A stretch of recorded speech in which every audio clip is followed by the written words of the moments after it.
Yo, what's going on, Merc fam? Thank you for tuning in to another exciting review. In today's video, we're going to be going over Spider-Man No Way Home, one of the most anticipated movies to drop since Avengers Endgame. Now, of course, I'm extremely excited. I love this movie. I just watched it last night. It was a premiere. It was extremely amazing. But before we start talking about this spoiler-free review, that's right, I'm not gonna ruin any contents of the movie. I'm not gonna tell you characters, who's this, who's that. I'm just giving you guys a brief overlay of how I felt about this movie. Now, before we get into that, I want to make sure that everybody likes, subscribes. Go ahead, tap that notification bell for your boy.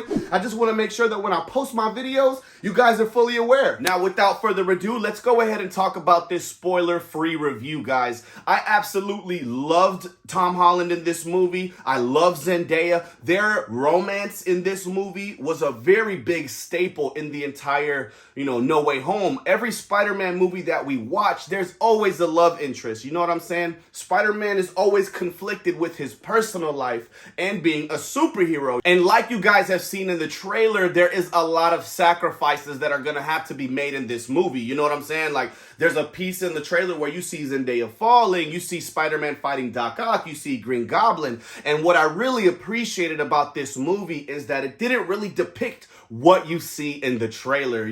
They painted this version of Spider-Man No Way Home, and I'm not saying that this movie wasn't that. I'm just saying it was even better than what you could have imagined at home watching these trailers. The director did an extremely profound job putting us into this movie. When Dr. Octopus and Spider-Man do have the fight on the bridge, like you see in the trailer, I'm not spoiling it, they really immersed us in that battle. It felt like a Royal Rumble. It felt like two of the highest paid athletes going head to head.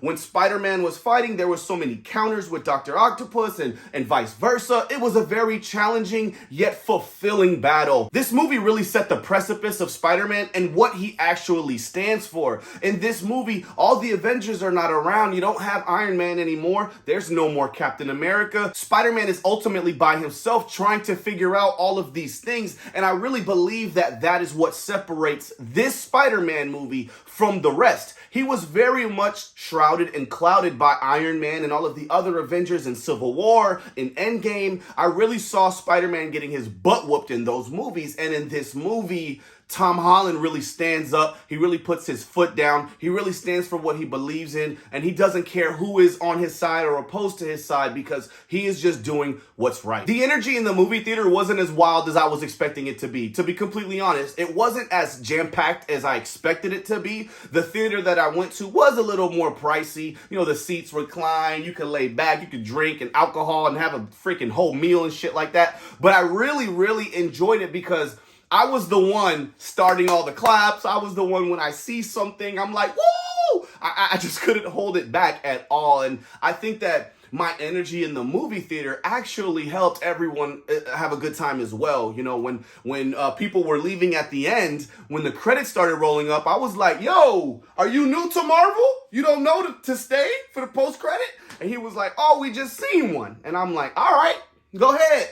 He sits down and the credits continue to roll. And as the guy got up to leave, another one came up. And I told him, I said, no, go ahead, leave. You didn't want to watch it, right? It was really funny, man. I'm a character on and off the screen. You know what I'm saying? I really love Spider-Man as well. So the knowledge that I have for him, the passion that I have for Peter Parker, it just really comes out. I cannot help it. What else can I really tell you without spoiling it, man? Nothing. The movie was fantastic. I'm going to give Spider-Man No Way Home a 15 out of 10. That's not even a real thing. Like, seriously, I never watched a movie that made me cry, laugh, freaking, like, woo, holler, scream. I was on the edge of my seat at certain points, like, oh God, oh God. At some points, I'm like this, like, oh my God. My son's holding my hand. It was intense. A lot of emotions are going to get brought out of you guys in the movie theaters. Make sure you bring some tissue. I actually brought my burrito blanket. I was extremely comfortable, so nobody could see my tears when they fell. But I hope you guys enjoyed this review. Go and watch Spider-Man No Way Home. Enjoy the movie. Let me know what you think about it. I'm going to give it a couple more days before I drop my spoiler review, where I'm actually going to talk about contents of the movie and actual plot points and things that I loved about it. There was really only one gripe that I had about this movie, but you're just gonna have to wait until the next spoiler review to hear about it, man. But you already know what it is. It's your boy Merc. It's been a pleasure, but I'm out.